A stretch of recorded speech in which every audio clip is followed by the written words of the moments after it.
ថ្ងៃនេះខ្ញុំនឹងនាំបងប្អូនទាំងអស់គ្នាទៅកាន់គម្រោងថ្មីមួយរបស់បារីពេញហួតដែលមានឈ្មោះថាគម្រោងភូមិមរកត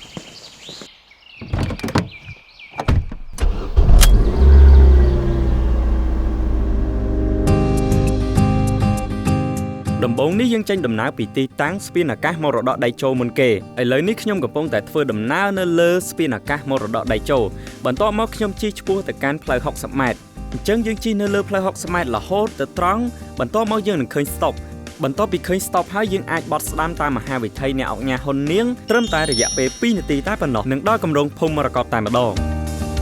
ជំរឿនមួយទៀតបងប្អូនទាំងអស់គ្នាអាចជិះទៅត្រង់ក៏បានបន្ទាប់មកគឺឃើញគម្រោង The Star Diamond នៅឆ្វេងដៃហើយអញ្ចឹងគឺយើងអត់បត់ឆ្វេងដៃទេគឺយើងបត់ស្ដាំដៃព្រោះអីនៅទល់មុខគម្រោង The Star Diamond របស់បារីពេញហួតហ្នឹងណាទល់មុខហ្នឹងគឺមានផ្លូវចូលទៅកាន់គម្រោងភូមិមរកតមួយទៀតគឺថាផ្លូវជិះទៅត្រង់តែម្ដងចំណាយពេលត្រឹមតែ2នាទីតែប៉ុណ្ណោះ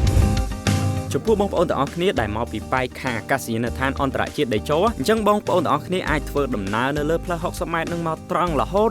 នឹងឃើញ Lucky Express នៅមុខគម្រោង The Star Diamond នៅខាងស្ដាំដៃបងងាកមកឆ្វេងដៃនឹងឃើញប៉ាណូដ៏ធំមួយនៅចំកណ្ដាលផ្លូវតែម្ដងអញ្ចឹងបងប្អូនទាំងអស់គ្នាបត់ឆ្វេងតែ2នាទីទេនឹងដល់គម្រោងភូមិមរកតដូចគ្នា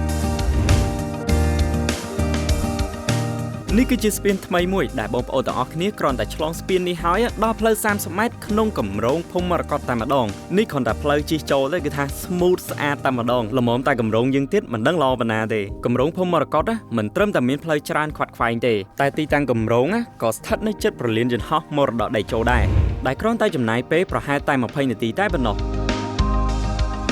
ឥឡូវនេះយើងចូលមកកាន់ការបង្ហាញទីតាំងបន្ទាប់អញ្ចឹងសម្រាប់បងប្អូនទាំងអស់គ្នាដែលមកពីខាងស្ទឹងមានជ័យឬខាងបឹងតប៉ុនអាចជិះតាមផ្លូវ271រួចបន្តបត់មកផ្លូវ371ក៏មកដល់គម្រោងភូមិមរកតបានដូចគ្នា